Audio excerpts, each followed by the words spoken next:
Bible సమయం గంభీర సమయం వచన పరంపర ధ్యానాంశ సమయం బైబిల్ సమయం గంభీర సమయం దైవ సన్నిధికి అనుబంధ సమయం బైబిల్ సమయం బైబిల్ సమయం బైబిల్ సమయం బైబిల్ సమయం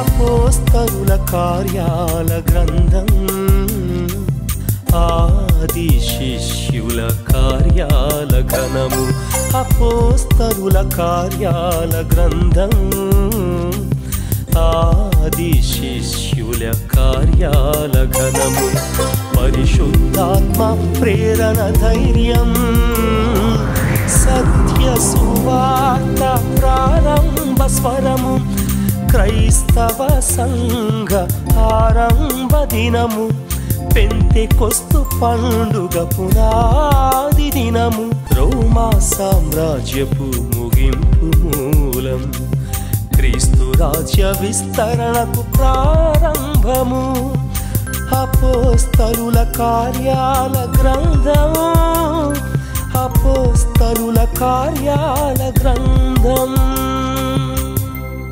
ఈరోజు ఈ కార్యక్రమాన్ని స్పాన్సర్ చేసిన వారు brother P Chandramouli from Tadikonda, Guntur district. ఈరోజు కార్యక్రమాన్ని చూచి అనేకులు రక్షింపబడతారు, బాధలలో ఉన్నవారు ఆదరించబడతారు. దానికి కారణం మీరే. కాబట్టి ప్రభు మిమ్మలను నిండారుగా దీవించును కాక. Good evening, praise the Lord. దేవుని నామానికి స్తోత్రం. మీలో చాలామంది good evening, praise the Lord అని నాకు కూడా చెప్పి ఉండి ఉంటారు. అట్టి వారందరికీ నా హృదయపూర్వక ధన్యవాదాలు చెల్లిస్తున్నాను. దేవుని వాక్యాన్ని ఇంత క్రమంగా వింటున్నందుకు దేవుడు మిమ్మల్ని నిండారుగా దీవించునుగాక. మీరు దీవించబడాలి అనేది మా యొక్క ప్రార్థన. జీవితంలో ప్రియులారా అనేక సమస్యలు వస్తాయి. వాటినే జీవిత తుఫానులు అని అంటాం. జీవితంలో తుఫానులు వస్తాయి. తుఫానులు రెండు రకాలుగా వస్తాయి. చాలా జాగ్రత్తగా ఈ మాటలు వినాలి. జీవితంలో తుఫానులు రావడానికి మానవుని యొక్క అవిధేయత ఒక కారణం అవుతుంది. అవిధేయనిక జీవితంలో తుఫాను వచ్చింది అని అంటే అర్థం ఉంది. యోనా ప్రవక్త అయినప్పుడు కూడా యోనా జీవితంలో తుఫాను వచ్చింది, భయంకరమైన తుఫాను. యోనాను బట్టి వాడ ప్రయాణికులకు నాశనం వచ్చే పరిస్థితి వచ్చింది. Just because of his disobedience. ఆయన యొక్క అవిధేయత ఎంత నష్టాన్ని కలిగించిందో మీకు తెలుసు. ప్రియులారా, అవిధేయత వలన జీవితంలో సమస్యలు ఉత్పన్నం కావడానికి అవకాశం ఉంది. ప్రియులారా, గమనించండి, అవిధేయత వలన జీవితంలో తుఫానులు రావడానికి, సమస్యలు రావడానికి అవకాశం ఉంది. కొన్ని కుటుంబాలలో భార్యల యొక్క అవిధేయత, భర్తల యొక్క అవిధేయత కుటుంబాలలో సునామీలు కలిగిస్తూ ఉన్నాయి, తుఫానులు కలిగిస్తూ ఉన్నాయి. భర్త మాట వినడు, భార్యకు నమ్మకంగా ఉండడు, ఇష్టానుసారంగా జీవిస్తాడు. భార్య సహించలేదు. భర్త ఆ రీతిగా ఉంటే భార్య సహించలేదు. ఒకవేళ భార్య ఆ రీతిగా ఉంటే భర్త సహించగలడా? జీవితంలో అవిధేయతను బట్టి తుఫాన్లు వస్తాయి అనే సత్యాన్ని రాత్రి మనమందరము గమనించాలి. ఇంకొకటి, జీవితంలో విధేయత సమయంలో కూడా తుఫాన్లు రావడానికి అవకాశం ఉంది. అర్థమైంది కదా? అవిధేయత వల్ల తుఫాన్లు వచ్చాయి అని అంటే జీవితంలో మనము ఇది సబబే అని అనుకోవడానికి అవకాశం ఉంది. జీవితంలో విధేయత ఉన్నప్పటికీ కూడా సమస్యలు, తుఫానులు ఉత్పన్నం కావడానికి అవకాశం ఉంది. నా భార్యతో నేను ఎంతో నమ్మకంగా జీవిస్తూ వచ్చాను. నా భర్తతో నేను ఎంతో నమ్మకంగా జీవిస్తూ వచ్చాను. నా భర్త మొదట్లో నన్ను ప్రేమిస్తూ వచ్చాడు అండి. నా భర్త ఇంకొక అమ్మాయితో తిరగడం నేను చూచాను. ఎంతోమంది చెప్పారు, కానీ వారు అసూయతో చెప్తున్నారు అని నేను అనుకున్నాను. కానీ నా కళ్ళారా నేను పట్టుకున్నాను, చూచాను. నేను భరించలేకపోతున్నాను. కొంతమంది భర్తలు కూడా ఆ రీతిగా చెబుతూ ఉంటారు. ప్రియులరా, ఈ రాత్రి మీరు ఆలోచించాలి. నేను దీని మీద సుదీర్ఘంగా కొన్ని ప్రసంగాలు చేస్తాను. జీవితంలో తుఫానులు ఏ రీతిగా వస్తాయో అనే విషయాన్ని నేను చెప్తాను.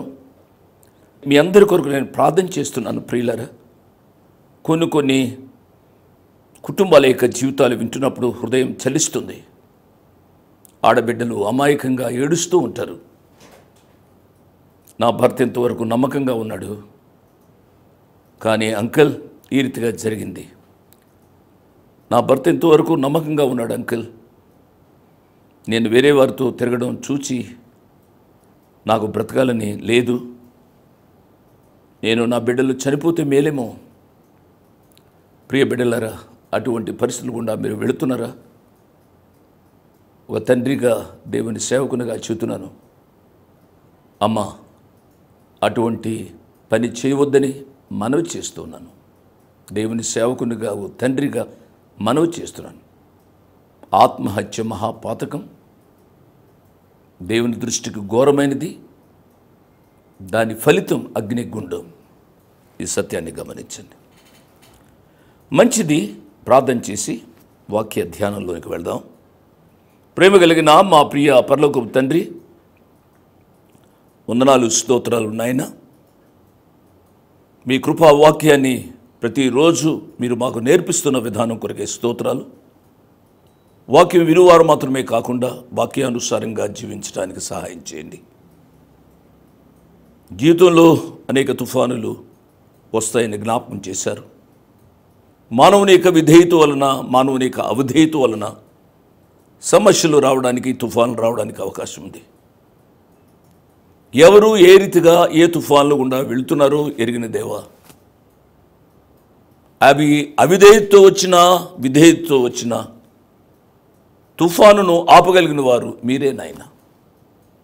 జీవితంలో చెలరేగిన తుఫాన్లను మీరే ఆర్పి శాంతి, సమాధానం దయచేసి జీవితాలను దీవించి మహిమ పొందమని యేసయ్య నామమున వేడుకుంటున్నాం తండ్రి, ఆమేన్. వీరుంటే ముగింపులో పాట విందాం. కంగారు పడవద్దు. మీలో కొంతమంది అంకుల్ పాట వేయలేదేమిటి అని అనుకోవడానికి అవకాశం ఉంది. టైం యొక్క పరిస్థితిని బట్టి వాక్యానికి ఎక్కువ సమయం ఇవ్వాలి అనే ఉద్దేశంతో పాట తగ్గిస్తూ ఉంటాం. కొంతమంది అడుగుతూ ఉంటారు, పాట పూర్తిగా వేయలేదండి, మధ్యలో ఆపేశారండి. ప్రియులరా, మనం చాలా ఖర్చు పెడుతున్నాం. ఎందుచేతనగా దేవుని యొక్క వాక్యం కొరకు. వచనం వెంబడి వచనాన్ని వినడం అనేది మీకు ఆధ్యాత్మిక క్షేమం కలిగిస్తుంది, నాకు ఆధ్యాత్మిక క్షేమం కలిగిస్తుంది. వాక్యాన్ని నేర్చుకున్నాం. మంచిది. అపోస్తుల కార్యముల గ్రంథం 12వ అధ్యాయము 24-25 వచనాలు. గత పాఠంలో హేరోదు మాట్లాడినప్పుడు హేరోదును గూర్చి అక్కడ ఉన్న వాళ్ళందరూ ఏవేవో మాటలు పలికారు. అంటే మన పరిభాషలో హేరోదును కాకబడ్డానిక వీళ్ళు ఆ రీతిగా పొగిడారు, లేక హేరోదు ద్వారా ఏదైనా సంపాదించుకోవాలని స్వార్థబుద్ధితోన వీరు ఆ రీతిగా కేకలు వేశారు. హేరోదు మానవుడు కదా? హేరోదు మాటలు ఎప్పుడు వినలేదా? ఏమంటున్నారు వాళ్ళు? ఇది దైవస్వరమే కానీ మానవ స్వరం కాదని కేకలు వేసరి. ఇతడు ఉబ్బిపోయాడు. ఇవ్విపోయి నా స్వరము దైవస్వరము అనుకుని అతిశయించాడు. దానికి ఫలితం ఏమిటి? అతడు దేవుని మహిమపరచునందున వెంటనే ప్రభు దూత అతని మొత్తెను గనుక పురుగులు పడి ప్రాణం విడిచెను. జాగ్రత్త. దేవుని మహిమను ఎన్నడూ కూడా దొంగిలించడానికి వీలు లేదు. నా ప్రియులారా, నేను పదే పదే చెబుతున్నాను, సిలువ చాటున మనము దాగి ఉండాలి, ప్రభువును ముందు పెట్టాలి. అందుకనే కొన్ని పర్యాయాలు ఒక పెద్ద సీనియర్ సేవకునిగా నేను చెబుతూ ఉంటాను, యవనస్తులు చిన్న చిన్న పిల్లలు కూడా ఈనాడు స్వస్థతలు చేసేస్తున్నారు. చేయనివ్వండి, నేను కాదనటం లేదు. ముందు చేసేసేయండి ఆ స్వస్థతలు అనేవి, అవేవో సాక్ష్యాలు చెప్పనివ్వండి. వారు వెళ్ళేటప్పుడు వాక్యంతో బయటకు పంపించండి అని చెబుతూ ఉంటాను నేను. అఫ్కోర్స్ నా మాట ఎంతమంది లెక్క పెడతారో నాకైతే తెలియదు, కానీ దయచేసి నేను మనవి చేసేది, మన యొక్క పరిచర్యలో దేవుడు మహిమ పొందాలి. ఇతడు దేవునిని మహిమపరచలేదు, పర్యవసానం దేవుడు అతని మొత్తెను గనుక పురుగులు పడి ప్రాణం విడిచెను. చాలా విచారకరమైన సంగతి. 24-25 వచనాలు. దేవుని వాక్యము ప్రబలమై వ్యాపించుచుండెను. దేవుని నామానికి స్తోత్రం. వాక్యము శక్తి కలిగింది. శక్తి కలిగిన వాక్యాన్ని ఎవరూ ఆపలేరు. మీరు గమనిస్తూ ఉండండి, దేవుని వాక్యం చెప్పకూడదని ఏ ప్రాంతంలో ఒత్తిడి పెరుగుతుందో ఆ ప్రాంతంలోనే దేవుని వాక్యము విస్తరించడం మనం చూస్తూ ఉన్నాం. దేవుని వాక్యము ప్రబలమై వ్యాపించుచుండెను. ప్రియులారా, ఒక సత్యాన్ని గమనించండి. యేసు ప్రభువారు ఆరోహణం అవడానికి ముందుగా శిష్యులతో ఒక మాట అన్నారు, మీరు పరిశుద్ధాత్మతో నింపబడినప్పుడు మీరు శక్తి నొందురు గనుక యెరూషలేములోను యూదయ సమరయలోను బూదిగంతముల వరకు నాకు సాక్షులయ్యుందురు అని చెప్పారు. ఆ క్రమం అపోస్తుల కార్యముల గ్రంథంలో ఉంది అని నేను చెప్పాను. అపోస్తుల కార్యముల గ్రంథం మొదటి 7 అధ్యాయాల్లో యెరూషలేములోని సువార్తను గురించి రాయబడింది. 8వ అధ్యాయం నుంచి ఇప్పుడు మనం ముగిస్తున్నామే 12వ అధ్యాయం వరకు యూదయ సమరయల్లోని సేవ రాయబడింది. 13వ అధ్యాయం నుంచి చివరి వరకు అనగా 28వ అధ్యాయం వరకు ఇప్పటి వరకు ఈనాటికి ఇప్పటి వరకు జరుగుతున్న సేవను గూర్చి, బూదిగంతముల సేవను గూర్చి రాయబడింది. ఏ రీతిగా సేవ అన్యజనుల మధ్యకు వెళుతుందో 13వ అధ్యాయం నుంచి మనం చూస్తాం. అప్పుడు దేవుని నామానికి స్తోత్రాలు చెల్లిస్తాం. 25వ వచనం. బర్నబాయు సౌలును తమ పరిచర్య నెరవేర్చిన తరువాత మార్కు అను మారు పేరు గల యోహానును వెంటబెట్టుకుని యెరూషలేము నుండి తిరిగి వచ్చిరి. ప్రియులరా, సౌలు గారిని బర్నబా భక్తుడు పరిచయం చేశాడు. వాళ్ళిద్దరికీ సహకారిగా మార్కు అనే యవనస్తుడు వస్తున్నాడు. మార్కు ఎవరో మనం చూచాం కదూ, ముందు దినాల్లో కూడా చూస్తాం. ఈ మార్కు అనే యవనస్తుడు బర్నబా చుట్టం. ఈ మార్కు మరియ కుమారుడు, కొంచెం ఉన్నతమైన కుటుంబానికి సంబంధించినవాడు. ఉన్నతమైన కుటుంబానికి సంబంధించిన వాడైనప్పుడు కూడా యేసు ప్రభువారిని తన సొంత రక్షకునిగా అంగీకరించినవాడు. ఈనాడు కొంచెం డబ్బుంటే చాలు యవనస్తులు చెలరేగిపోతున్నారు. నా ప్రియ బిడ్డలారా, వాక్యాన్ని వింటున్నారు. యవనస్తుడైన మార్కు మారు మనసు పొందాడు. అతడు మారు మనసు పొందడం మాత్రమే కాకుండా దేవుని పరిచర్యలో దేవుని సేవకులతో ఆయా గ్రామాలకు వెళ్ళడానికి ఇష్టపడ్డాడు. ఆయా గ్రామాలకు వెళ్ళడం ద్వారా వారు నడిచి వెళ్ళాలి, వారికి సుఖముండదు, వారికి తిండి తిప్పలు సరిగ్గా ఉండవు. అటువంటి పరిస్థితుల్లో బర్నబాను సౌలును వెంబడించడానికి ఈ యవనస్తుడు ఇష్టపడ్డాడు అనే సత్యాన్ని గమనించాలని ప్రభు పక్షంగా యవనస్తులకు నేను మనవి చేస్తున్నాను. ప్రియ యవనస్తుడా, యవన జీవితంలో ఉన్న ప్రియ పాప, దేవుడు తన సేవ కొరికి నిన్ను పిలుస్తూ ఉన్నాడు. ఆయన పిలుపును నీవు గ్రహించాలని ప్రభు పక్షంగా నేను మనవి చేస్తున్నాను.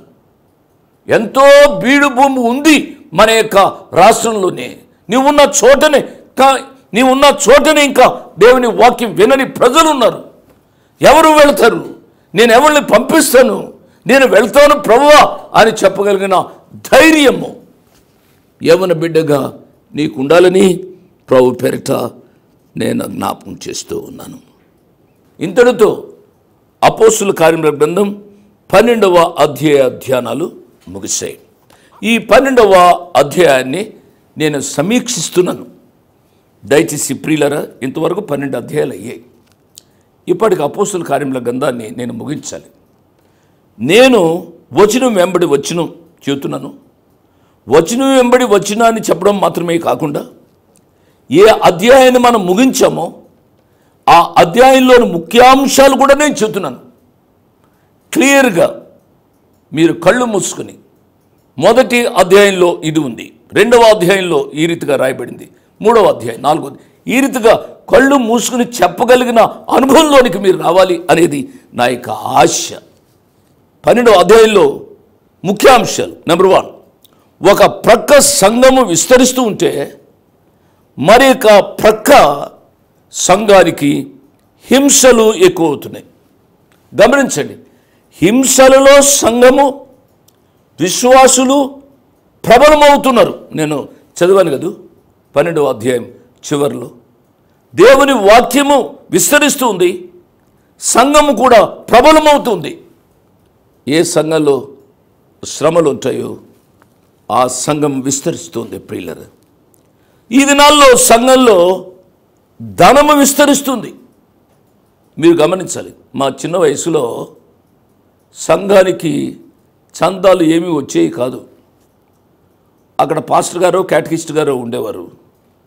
అవి తీసుకుని లెక్క పెడితే ఎంతో ఉండేది కాదు, చాలా తక్కువగా ఉండేది. ఈ దినాల్లో సాఫ్ట్వేర్ ఇంజనీర్స్, ఉద్యోగాలు బాగా చదువుకున్నవారు ఆయా రీతిలుగా పైకి వచ్చారు కాబట్టి ఇవ్వడం ఎక్కువైంది.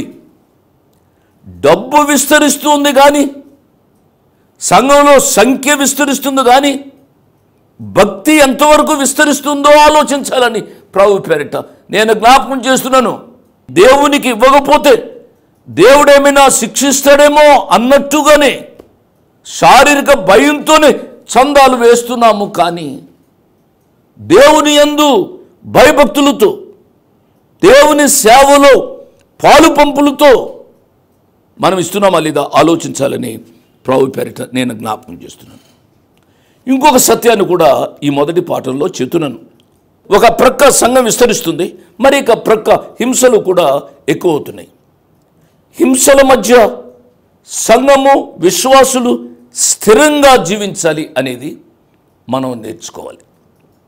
నెంబర్ 2, పేతురు భక్తుడు చెరసాలలో వేయబడ్డాడు.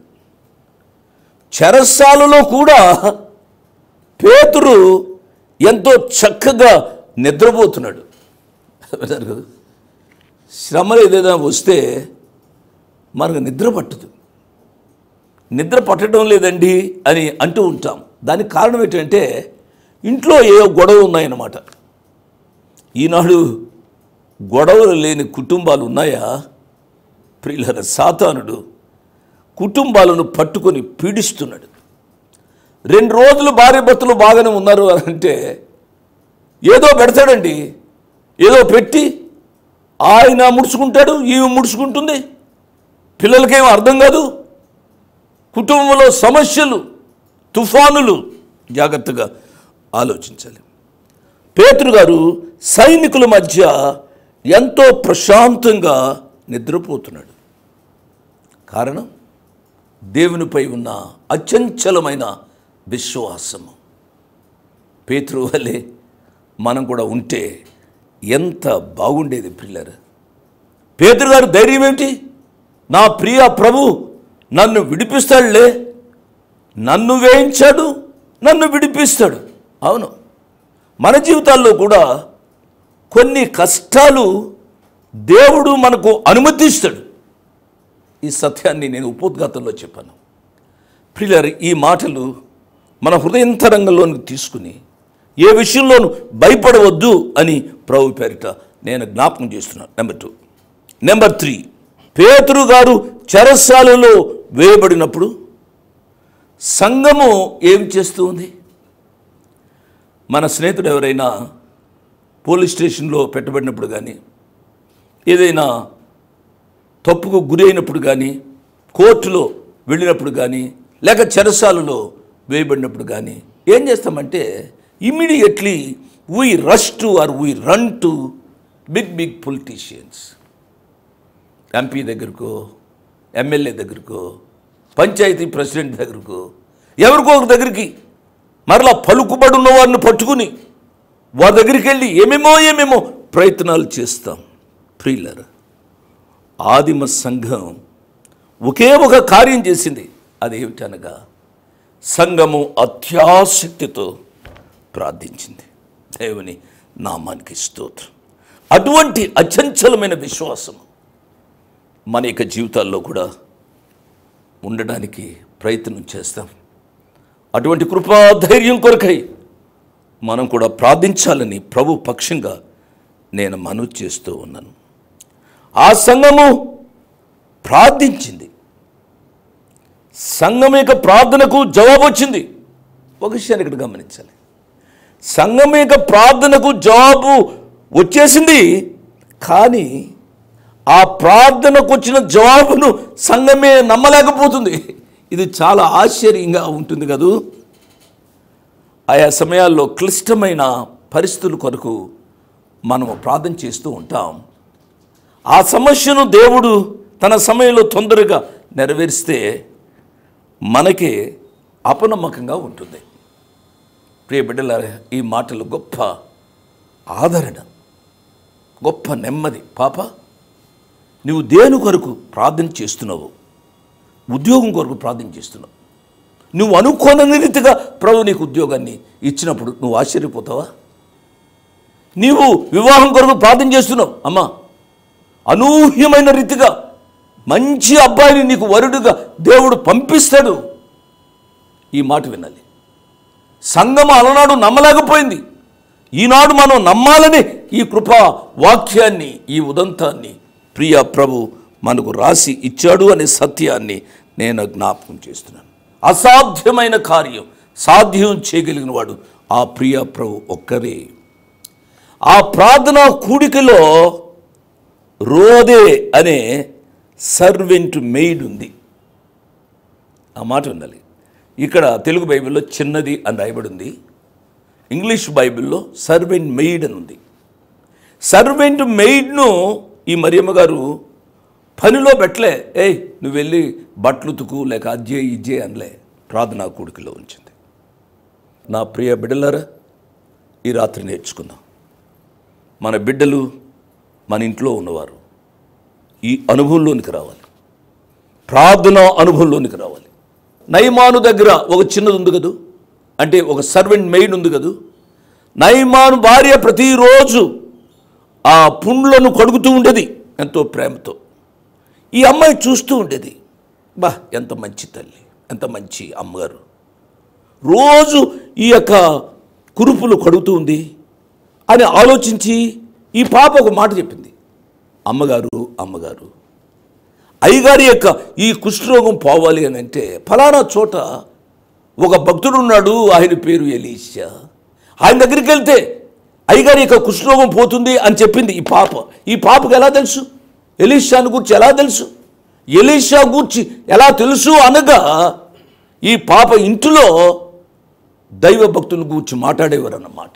అవును, మన బిడ్డలకు ఉగ్గు పాలతో దేవుని వాక్యాన్ని నేర్పాలి. వారిని గురించి వీరిని గురించి చెడు మాట్లాడటం కాదు, బూతులు నేర్పడం కాదు. మన బిడ్డలకు దేవుని వాక్యాన్ని నేర్పాలి. ప్రియులరా, ఈ పాప దేవుని వాక్యాన్ని నేర్చుకుంది. ఈ పాప పేరు రాయబడలే. రెండవ పాప పేరు రాయబడింది. ఆ పేరు రోదే, గులాబీ పుష్పం. ఈ పాపను ఆ ఇంటి యజమానులు ప్రార్థనలో పెంచారు. Servant maid. ఇక్కడ పాప. మూడవ వాడు పాప కాదు, బాబు. వాడు ఓ మీటింగ్కి వెళ్ళాడు.